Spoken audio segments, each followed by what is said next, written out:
Yeah. Good evening, sir. Yeah. How are you doing today? Good evening, sir. Good evening. Let me share my screen. Yeah. I think my screen is visible to everyone, right? Yes, So, yeah. Yesterday we have discussed about IP addresses, right? We call it as logical address. Okay. We call it as a logical address. It is just going to, it's a kind of a naming or it's a kind of a numbering to systems to recognize over a network. That is nothing but if I want to send anything, any kind of data, it is going to representing in between the devices. There are two devices are there. Okay, one is my computer, other one is your computer, or maybe the other one is a server. Okay, device A, device B. So usually we need an IP address. That is also especially public IP. With the help of public IP only, it is going to connect over a network.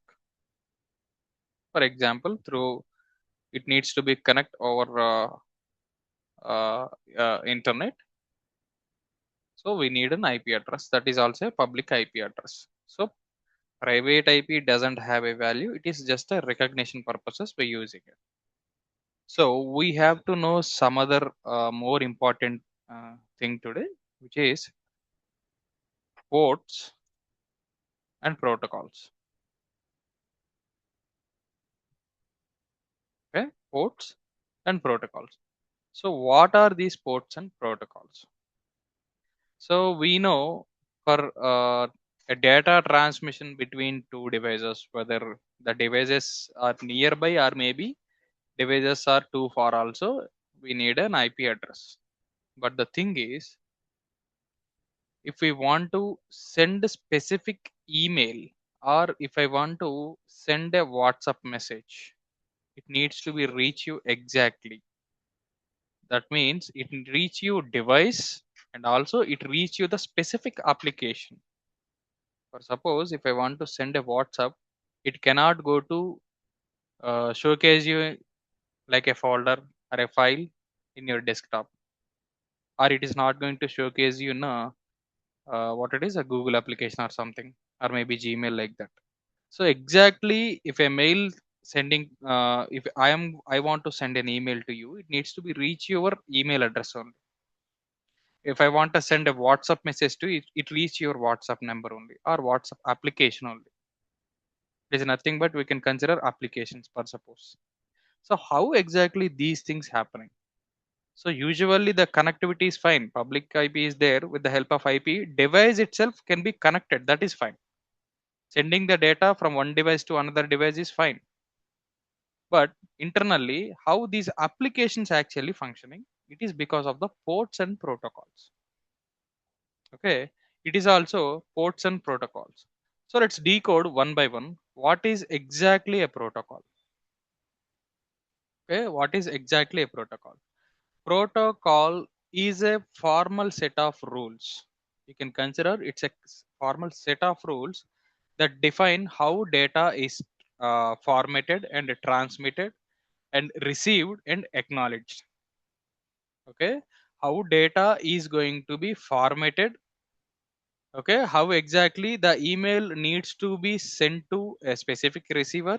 After that, how exactly it is sent and how it is received, and after how it is going to acknowledge it. Okay, device A send an email to device B, how it is going to acknowledge. So all these things is going to taken care by the protocols. It is nothing but a kinds of or maybe set of rules only.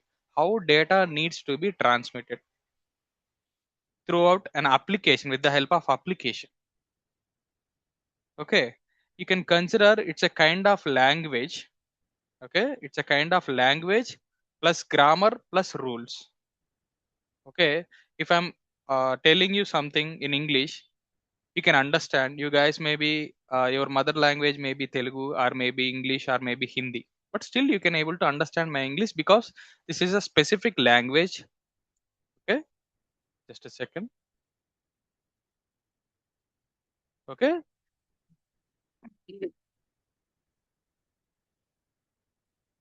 this is a specific language. Okay, plus grammar with a proper grammar. Okay, and plus some rules. What are the rules usually? Rules are nothing but how we need to frame a sentence. Okay, how we need to frame a sentence. Right? Suppose if I'm explaining something to you, I have to explain it in a proper way, then only you can understand. Right, then only you can understand. So how the sentence need to be formed? So the combination of language, grammar and rules, then only the conversation will happen. Right, the conversation will be happen. So the same way it is happening here only. So there is a thing, protocol is defining, you can consider language, grammar, rules and something. If I want to send a letter to you, it needs to be come to your home. Okay, it needs to be come to your home. Let's consider the public IP address is your home address or maybe your apartment address. Okay, and when it comes to the port number, for each and every protocol there is a specific port is there. Okay, so there is a port number is there. The port number is nothing but either your flat number or maybe if the public IP is your home, the port number is considered your room number or something like that. Just take only one example. So public IP consider your apartment address. So port number is nothing but it is also a logical endpoint only like public IP. So the port number is nothing but it is going to your specific apartment, sorry, specific flat number. Oh my god, it's okay.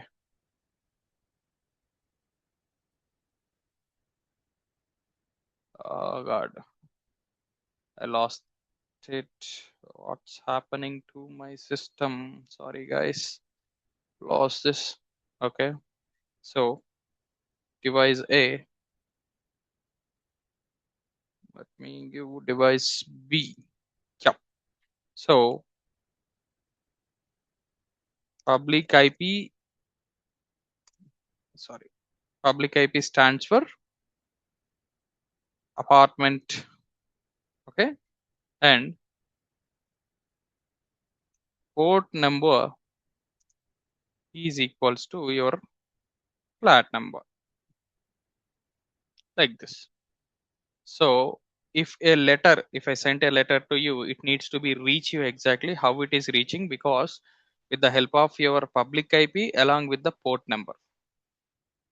Okay, that is nothing but I need to write your apartment name and also your flat number. If I couldn't give the flat number, what will happen? There is 100 flats in your you are living in a community. Okay, you're living in a community or maybe it's a big apartment which is having 50 to 100 flats. Okay, so this is the way exactly the data is transmitting. Suppose if you want to, let me open something. I'll open Ashok IT, something like this. You can see here there is a HTTPS.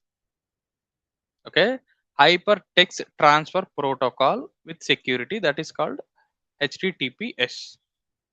Okay, HTTPS itself a protocol.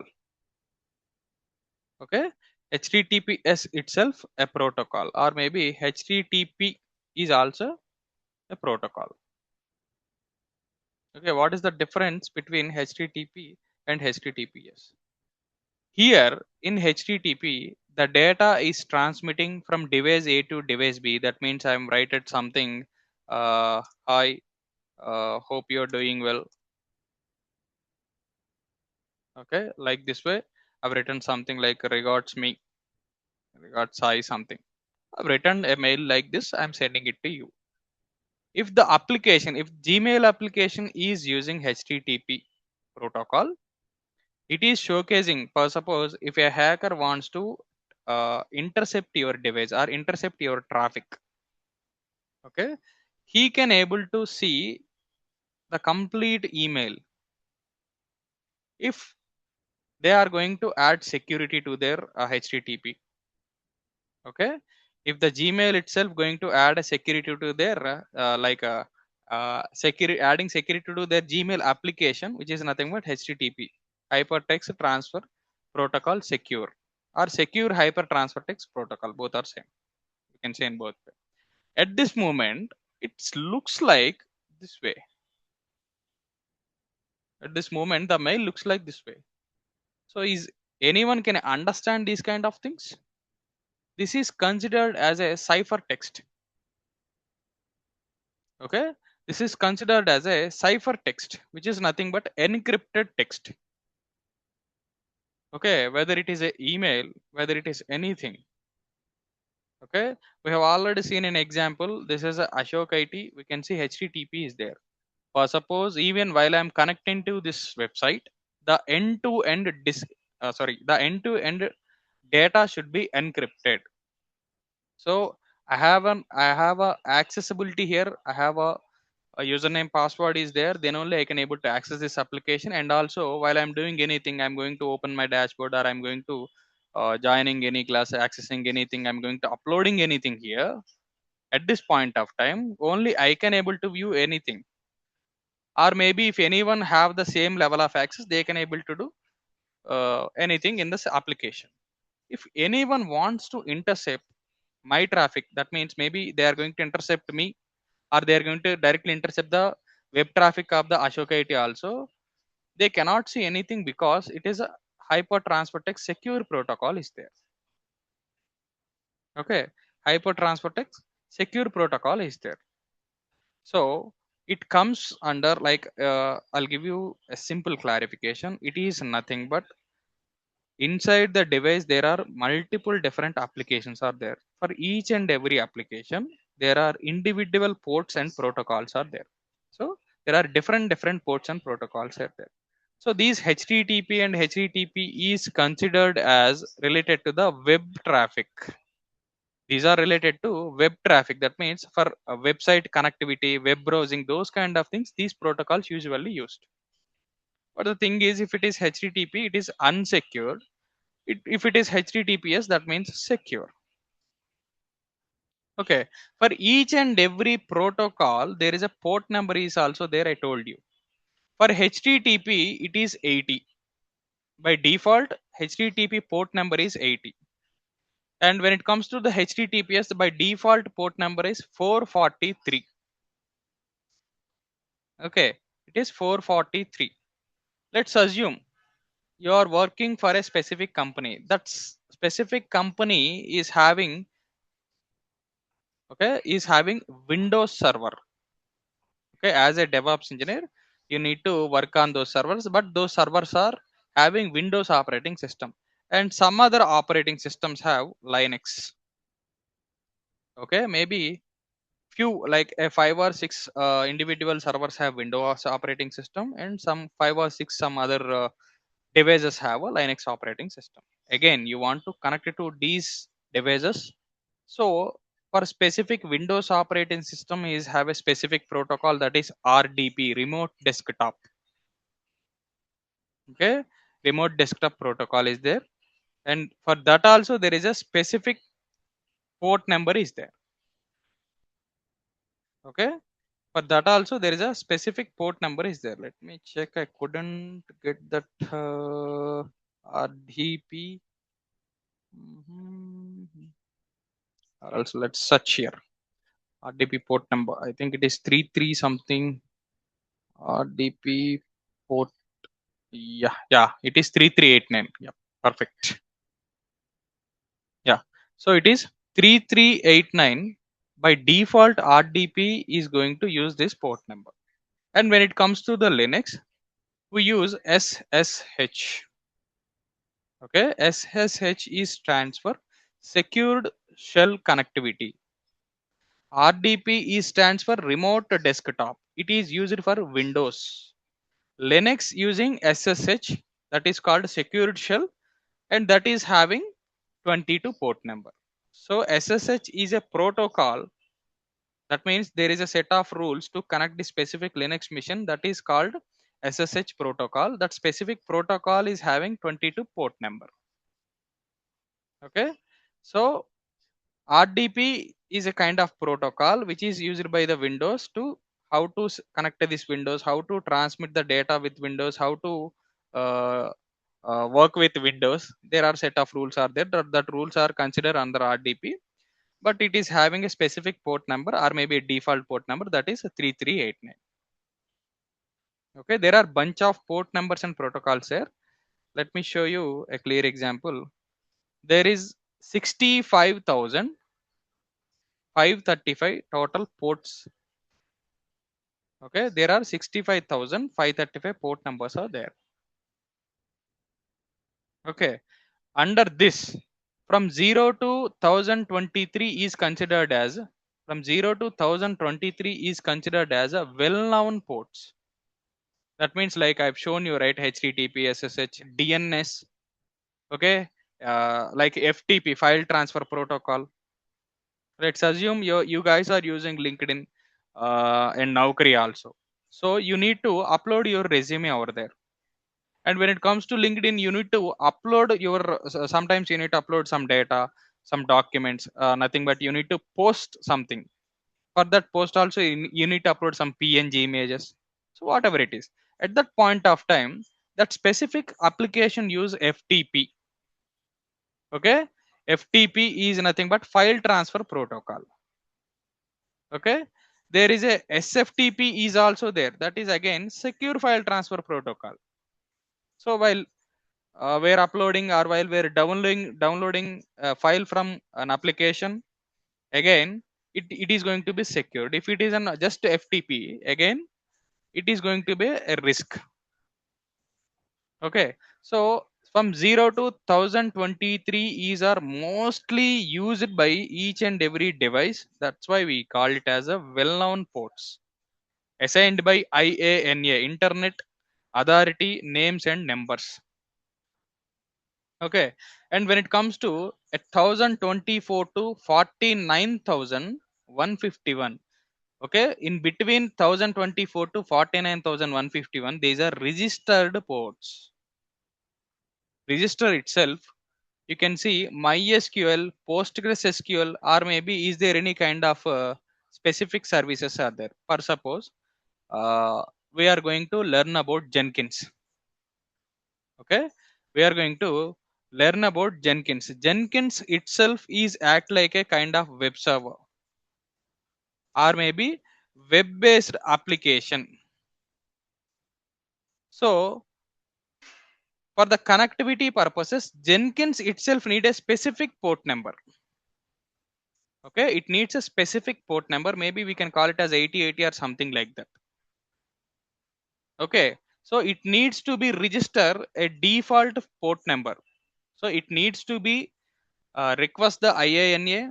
The IANA itself is going to give a port number to Jenkins. Or else, if you are going to create a specific application, that application needs to use by each and every person, like Jenkins or maybe database kind of database or any kind of thing. If you, if there is a specific third party applications are there, those need to be a specific dedicated port numbers required.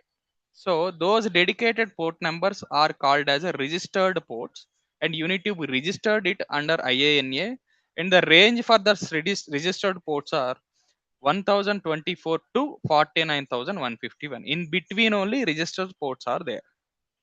And after this 49,151, these are dynamic ports.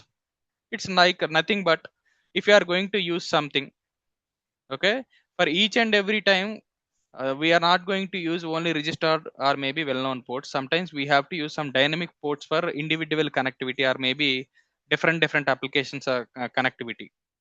Okay, some applications don't have registered ports also. So at that point of time, for dynamic, for at that point of time, like while you are browsing a specific application throughout the internet, at that point of time, for suppose you have used it for that specifically 5 minutes, so the session time is 5 minutes. At that point of time, maybe a specific port number is going to assign to your specific laptop or maybe computer or maybe any kind of device. So that is called a dynamic port numbers. It will be changed. Like I told you earlier in the previous classes, if you are using mobile, so the internet service provider will give you a dynamic IP at that point of time while you are using internet. Once you closed, okay, that will go on again. If you are going to use the internet again, they are going to give a specific dynamic IP address. This is also same. Okay, this is also same exactly. Let me go to CMD. Yeah,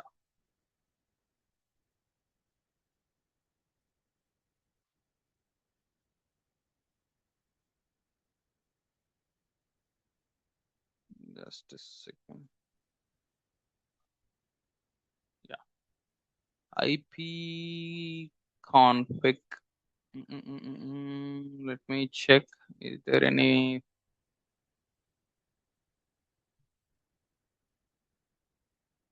Where it is? Where it is? Where it is? It needs to be show something.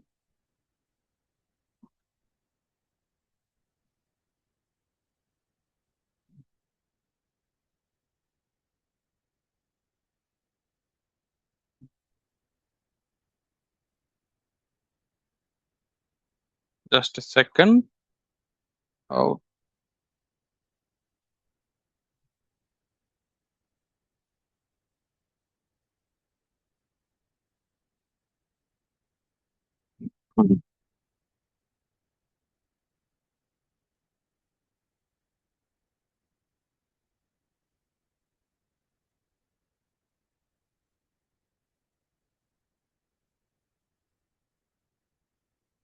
yeah, you can see. I forgot the command actually. So you can see this is a TCP. Again, it is a kind of a proto. It is nothing but a protocol. Okay, 127.0.0.1. I missed something yesterday. That is my bad, especially. Let me give you a clear and quick explanation about that. So for IPv4 addresses, we have seen it is from 0002 to 255, 255, 255, 255. So in this, there is a loopback address is there, 127.0.0.1. This is a loopback address. That means it is not going to used by anyone, or this cannot be registered by anyone. This is a by default testing purposes address. Okay, we can call it as a local host or maybe loopback. Okay, we can call it as a local host or maybe loopback. Why it is needed? For suppose you have installed something in your laptop, or maybe you have installed something in your server. You are working in a company, there are servers are there. So if you want to test that, you have installed some application. For suppose Jenkins is there. So is that Jenkins is perfectly running fine or not? How you need to verify? You need to give the IP address and then give the port number. Okay, it looks like 127.0.0.1. For suppose I am making my laptop is a web server. That means I'm going to either create 80, that means HTTP, or else I'm going to create 443, that means HTTPS, a secure socket layer. If I'm going to give this thing, okay, if I'm going to give like this in my browser, my system browser, by itself, it is going to recognize is it going to work or not. So this is used for a testing purposes only. So in IPv4, 127.0.0.1 is considered either local host or loopback, but whatever it is, this is a default address. It is cannot be assigned to anyone. By default, it is only stay like that. Okay, no one can use this one. It is a loopback one. Okay, so let's go to actual topic. So you can see it is showcasing local address. It is taking like my a laptop IP is considered like 127.0.0.1 by default. And also you can see below it is showcasing some IP addresses. This is 192.168.1.2. These are private IP addresses which is assigned by my Wi-Fi router. Okay, which is assigned by my Wi-Fi router. That means whenever my system is going to interact anything internally, internal applications are kind of thing, at that point of time, it will showcase my loopback address. But whenever it is going to contact the outside world, you can see HTTPS established or something. This IP address is 204.79.197.222 is representing some other IP, like some other applications IP or something. You can consider it is going to be considered maybe Zoom, because I'm taking the class at this point of time, and maybe I'm using the Google Chrome, and also I'm using Ashok IT also as an example. I've showcased you like this, right? Ashok IT. So all these things you can observe here. Okay, so and you need to understand these things first of all. In the end, after the IP addresses colon, after exactly colon, you can see 49698. These are the actual port numbers. You can see 52,000 something is there, or 49,000 something is there. So I told you earlier. Sir, I Yeah, have it. yeah, please. I mean, the secured port which you called HTTPS, Yeah. if you are like accessing any like any secured application, then it will be assigned. I mean, the port is assigned, or how it works? See, usually these ports and protocols are configured by, like if you are working for an organization, if you are working for Flipkart, for suppose. So Flipkart is going to, like, whether you are maybe a senior engineer or architects are going to, okay, create or maybe assign these port numbers and protocols. How a data need to be transferred. The protocol is going to written by the infrastructure team, and they are going to add some default port numbers. Sometimes they are going to customize the port numbers also. Okay, suppose they don't need to exactly use 443 for HTTPS. They can customize it also. They can give 8080 or maybe 8989 like that also.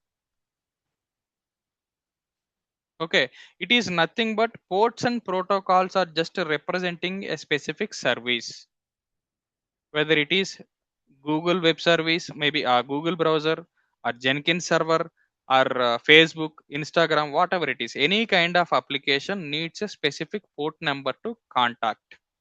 So those things are created and maintained by the application itself, like the application engineers or maybe the infrastructure engineers only. So even though if you want to connect to that application, by default it is going to connected to that specific port only. Exactly, you don't need to know that, but system itself, it is going to recognize that by default. You got my point? Yes, Like, sir. you don't need to know about Ashok IT is going to use HTTPS or not. That means 443 port or not, or maybe they are going to use 453 instead of 443. They're showcasing 453 to trick the hackers.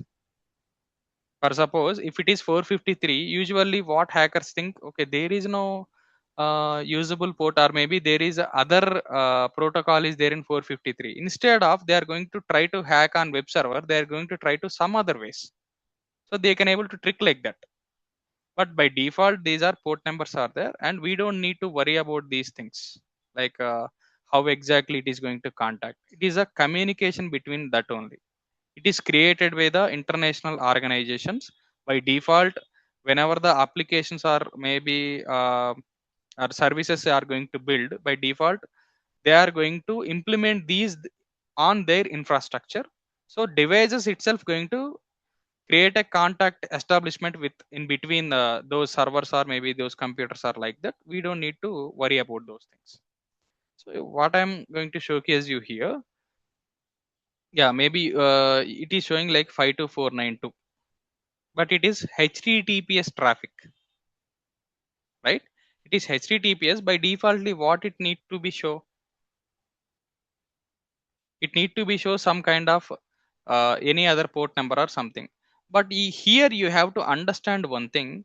It is showcasing your laptop, okay, or else you can see here your laptop is using this specific port number to connecting to something, or else you can go here. Your laptop is going to using this dynamic port number to connect to this server.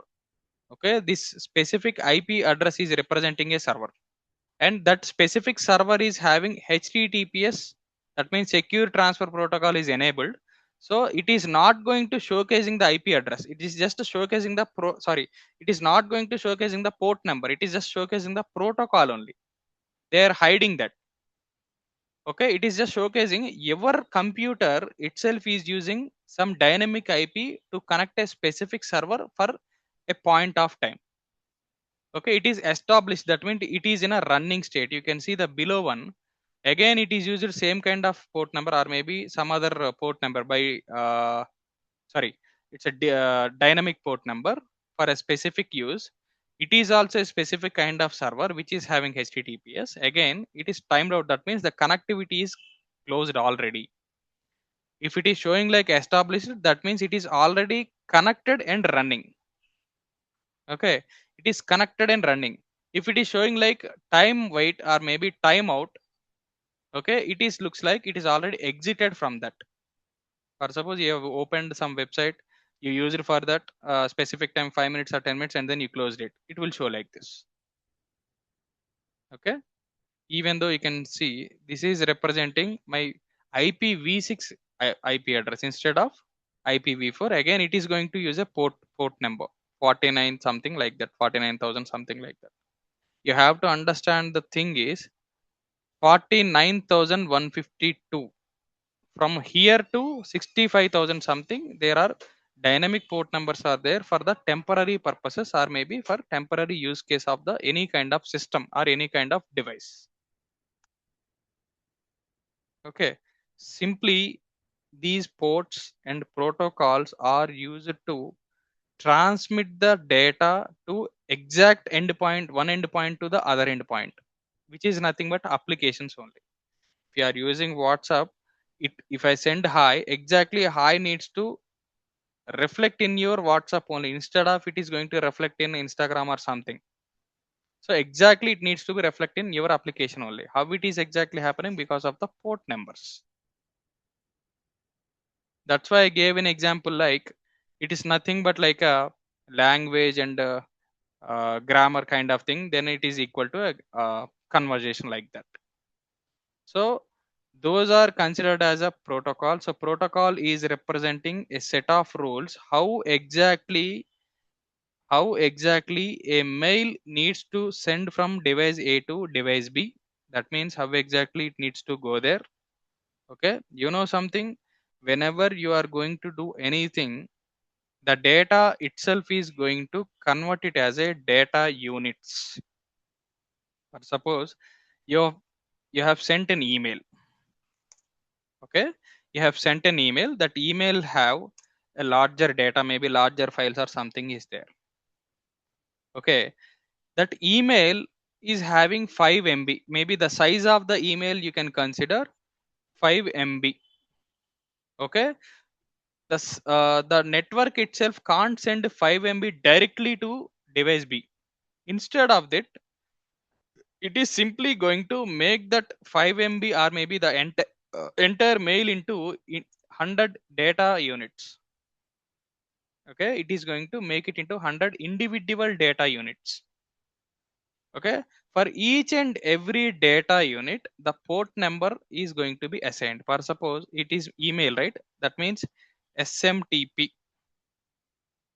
Okay, that means SMTP. Let me search that SMTP port number. Okay, it is showing like a 587 is a default, that means unsecured, but 465 is a secured port number. Okay, by default actually it is 25 only, but these are showing different kind of port numbers. Okay, so let me go for a default only. I don't want to the secure. I'm just going to give a default. By default it is a 25. Okay, usually for sending an email, SMTP protocol is used. That protocol itself is having port number 25. So for each and every data unit is assigned a port number, and also each and every data unit is going to assign a unique identification number. Okay, unique identification number also. So because of that only, it is going to reach the specific device. This device itself is going to verify all the 100 data units got collected or not. Okay, it is going to reach. It is continuously verifying it. It is going to reach it perfectly or not. For suppose only 99 data units only received by this device, only one data unit missed. So at that point of time, you cannot open it. It will be corrupted, or maybe you will get an error. The email itself you cannot open, or maybe you cannot access this email kind of thing. That means the email is not fully collected from device A, or not fully received from device A. So usually we couldn't see those kind of errors nowadays. Maybe we have seen this in a few years before, maybe 6 or maybe 10 years before, we have seen those kind of issues, because the network models are very fast now. So whenever a data unit got missed, again it is going to check with the device A. Okay, it is going to check with the device A. Usually we use a TCP protocol. Okay, TCP protocol. This protocol itself, okay, it is using three-way handshake. Sorry,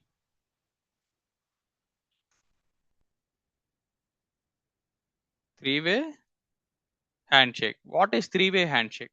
For suppose first this device A is going to check the device B is in an active state or not. Maybe if this device B in a switched off state, TCP cannot send the data. Okay, first it is going to ask, hey, are you available to receive my data? Like that, the device B is going to send an acknowledgement, yes, I'm available, I can able to receive your data. Okay, again the device A is going to send, okay, now I am sending the data. So this is called three-way handshake.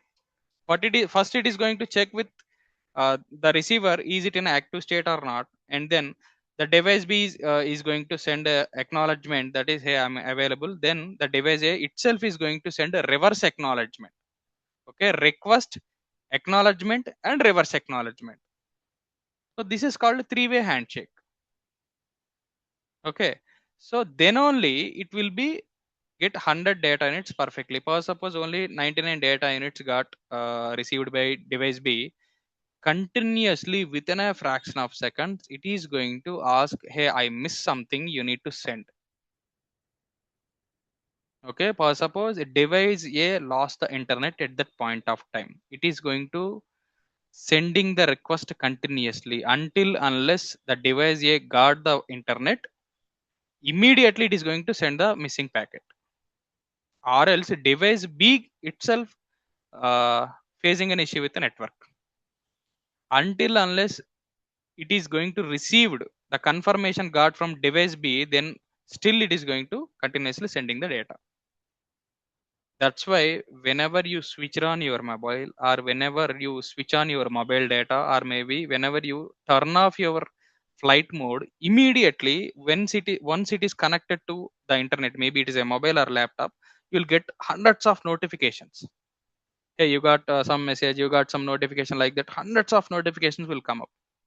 So the TCP protocol are mostly known and used by each and every application, each and every organization, and it is a part of the networking models nowadays.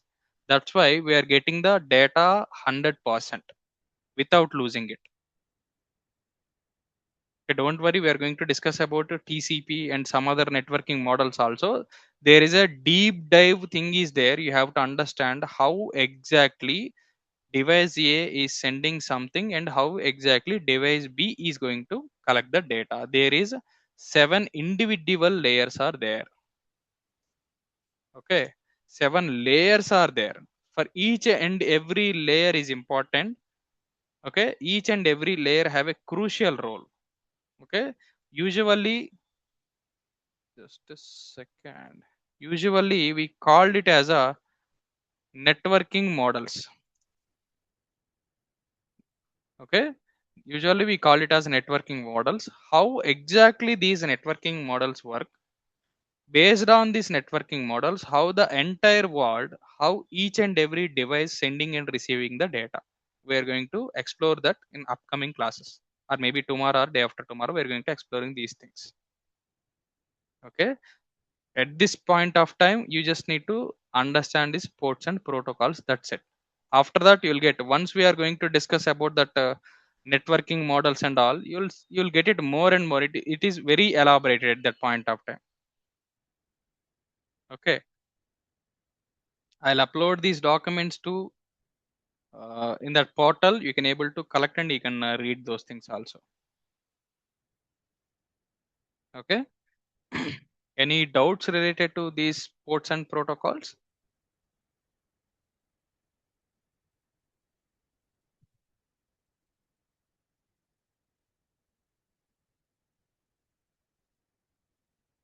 Yep. You can ask me anything, guys. Even if you have any doubt related to the yesterday's class also, you can ask me.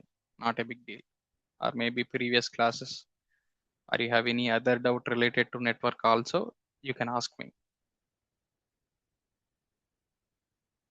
Okay. Can you understand these ports and protocols at least? Like what is protocol, what is port, why we using this?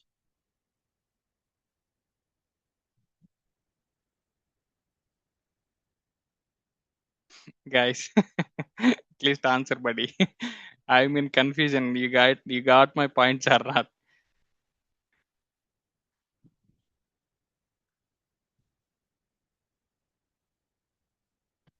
Understood, Sai. Okay. Okay. Thank you.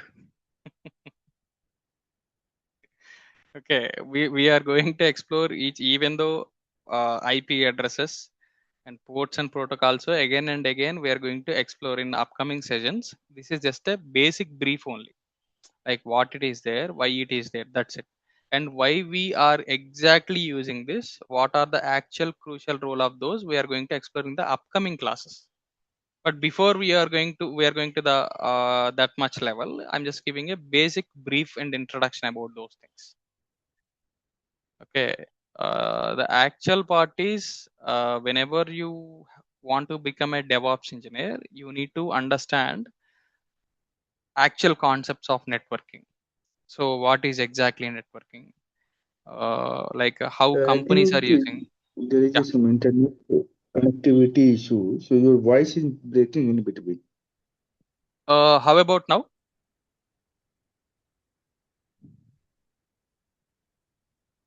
Still, we Uh, lost it. is it only to you, Pankaj, or anyone having the same issue?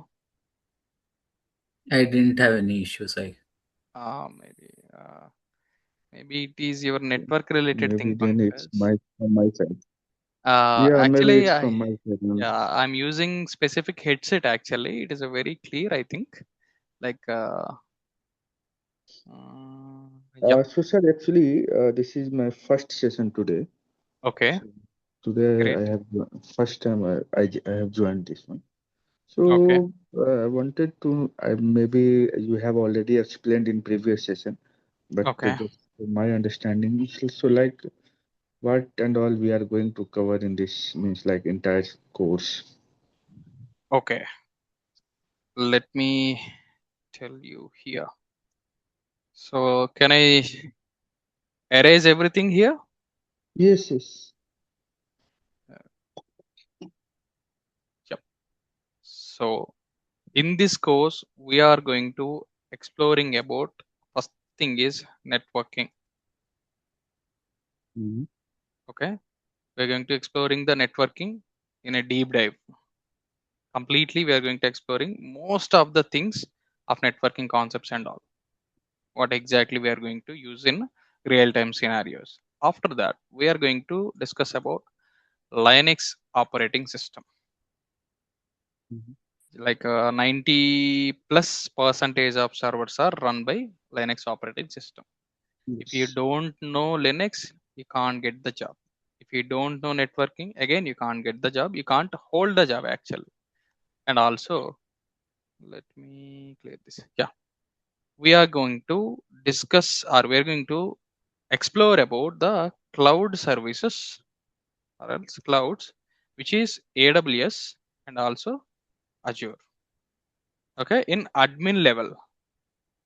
Okay, in administrative level, we are going to exploring these two clouds. Okay, after that, let me drag this. Yeah, that means each and every cloud, like 12 to 15 individual services, or maybe 10 to 15 individual services, we are going to explore each and every cloud. And after that, we are going to the DevOps tools. Okay, DevOps tools are maybe services. There are 6 to 8 individual DevOps tools and services are there. Sorry, not 6 to 10 individual DevOps tools and services are there. So we are going to discussing about all those. Let's consider. I'll give you an example like Jenkins, Git, okay, Maven, Sonar Cube,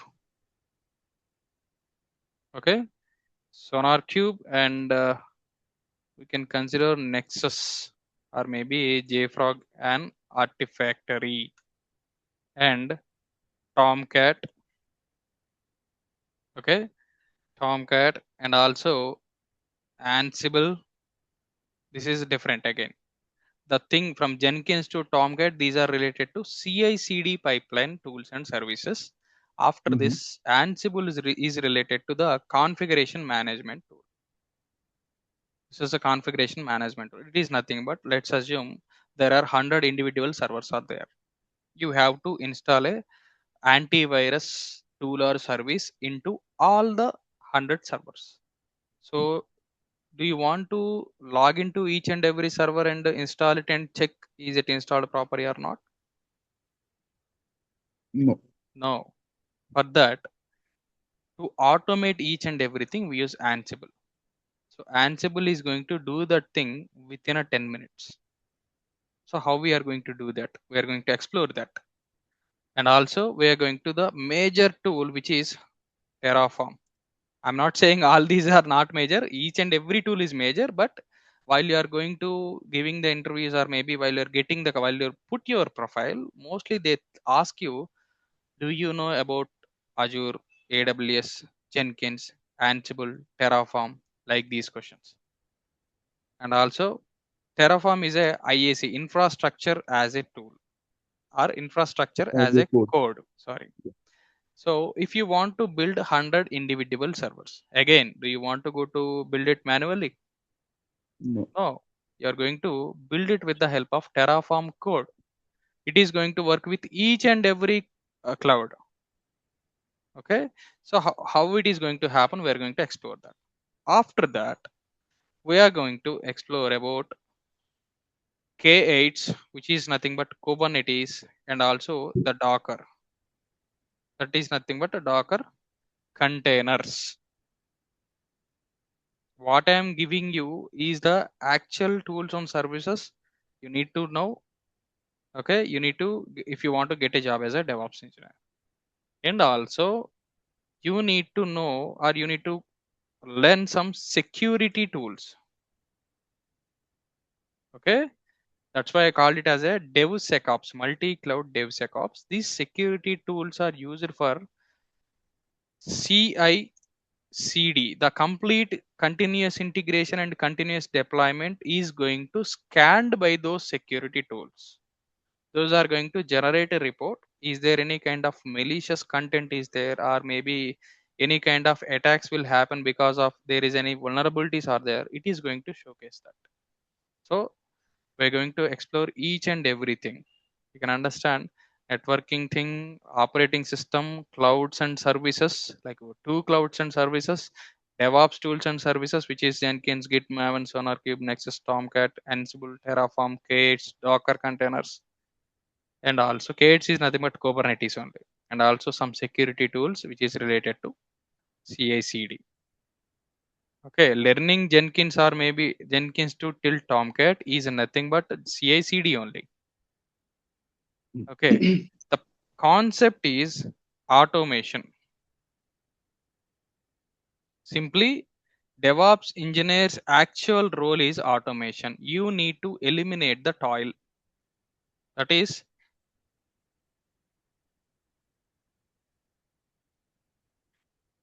is, you need to eliminate the human intervention as much as possible. You need to eliminate the human intervention in the project.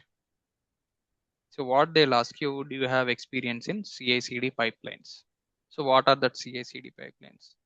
Whenever a developer write the code, it needs to be processed by the DevOps engineer with the help of these kind of tools, and also it is need to be sent to the validation to the testing team or QA team. They are going to check it or maybe test it as a end user. After that, again they are going to give you a heads up, okay buddy, everything looks fine. Then again you are going to send it to the testing platform, or sorry, testing platform, or maybe you need to send it to the production platform, which is called release or maybe deployment.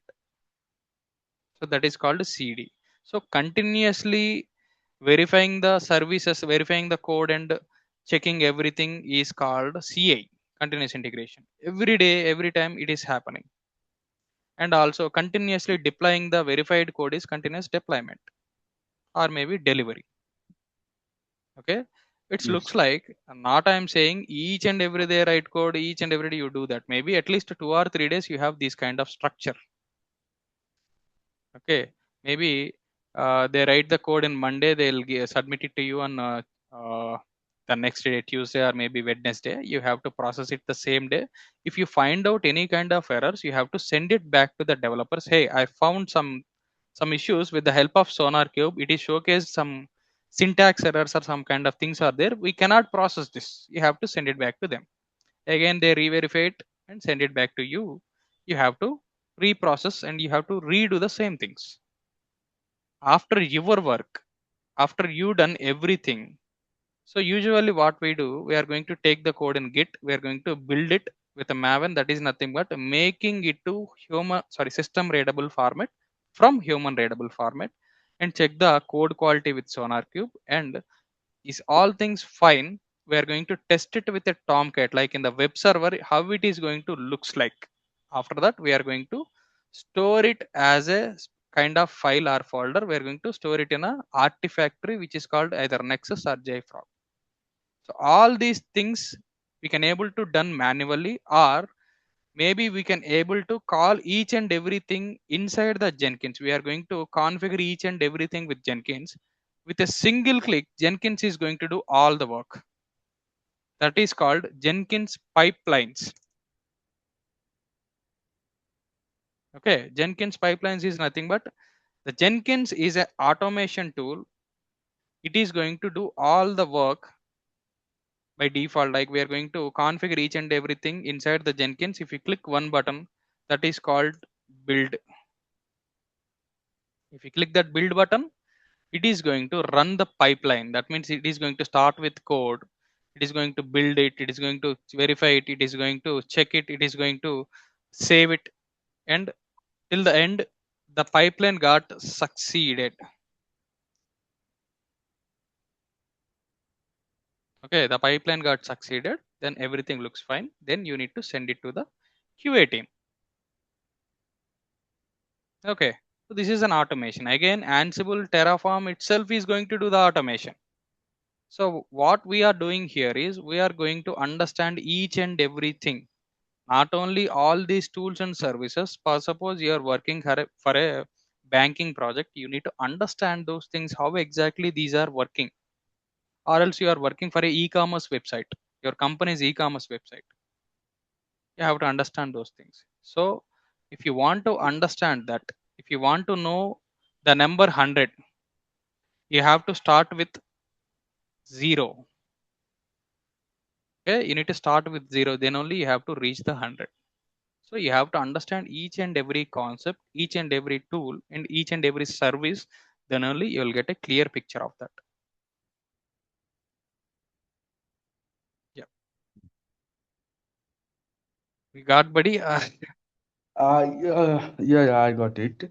So, like in Linux part, we are going to cover that shell scripting. Yeah, shell scripting is there, definitely there. That's why I'm saying there are bunch of things I missed. Maybe we have to go through each and everything. Shell script is usually do the same thing, automation only simply. Or suppose if you want to save a specific log or maybe specific data in a Linux server, you don't need to log into that server every day and you don't need to save it in somewhere. Instead of that, you are going to write a shell script. Is that shell script is going to do that work every day. It is going to verify that specific server and create a folder or maybe file. It is going to store each and every data inside that. Every day it is going to do that. For regular things, we are going to automate. We don't need to do manually. Yeah, shell And script so, is there. and one more thing, like in AWS, there is some service like AWS Code Pipeline. Mhm. Uh, this Uh, we, AWS we yeah, we are not Cloud. touching AWS code pipeline or something because not each and every company use that AWS based code pipeline, because that is not that much reliable when it Mm-hmm. comes to using these tools and services. That is a internal service. Instead of using these third party tools, we can able to run everything there. Like that CI/CD Yes, pipeline can able to run yes, inside a AWS code pipeline.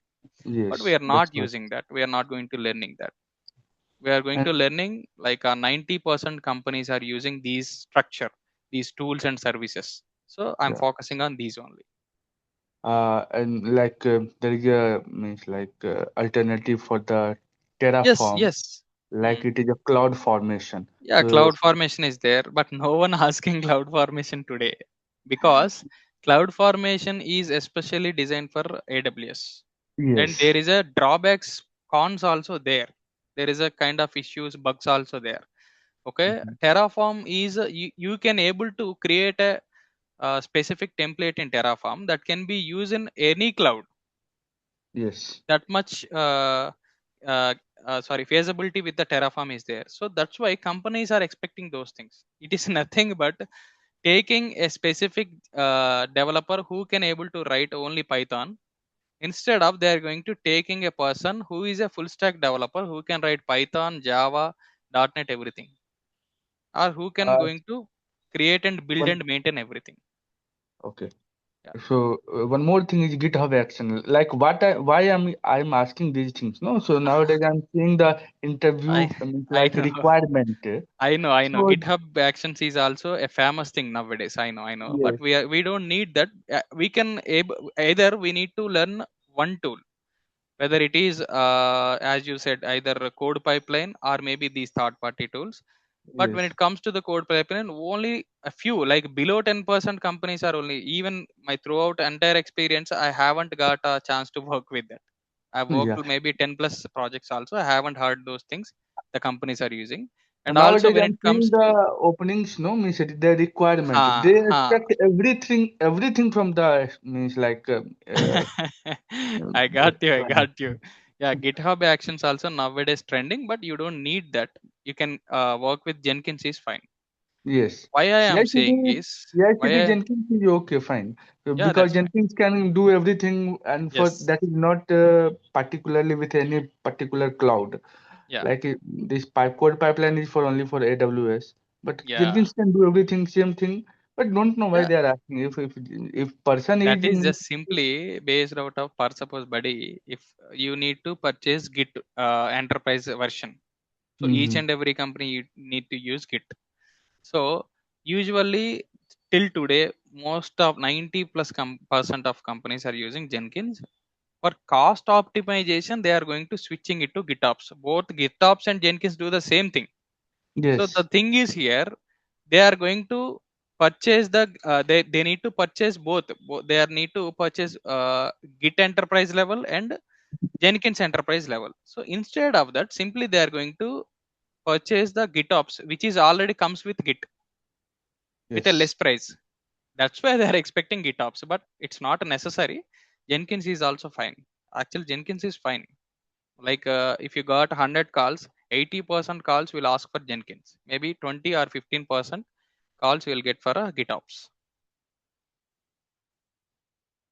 Yeah, recently, I was going through the means interview pattern. Mhm. So most of the time they are looking for the GitOps kind of things. Okay. Yeah, so that's the reason I'm more concerned into that. Initially, they'll ask you, right? The HR is going to ask you, once you get the call, hey, what kind of tools you know? Do you use Jenkins or GitOps? They'll ask you at that point of time. You'll tell them directly. Maybe even after they said okay, Jenkins is fine. After that, also if they are asking internally, like in the interview, if the interviewer is going to ask you about GitOps, also you can simply say, I don't know about GitOps because I didn't get the chance. I'm using the Jenkins only. That is enough.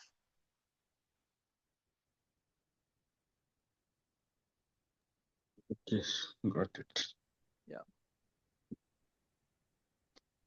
So like after AWS, DevOps tool will be started, or first we will go for the Azure, then DevOps will be started. No, no. First, we'll go with AWS only. AWS services and DevOps tools and services. How we are going to use it with AWS Cloud, like how we are going to create a demo or dummy project under AWS with the help of tools and services, which is nothing but we are creating a CI pipeline, Mm-hmm. continuous integration pipeline in AWS. After completing AWS, the same thing we are going to replicate in the Azure also. Okay. Yeah.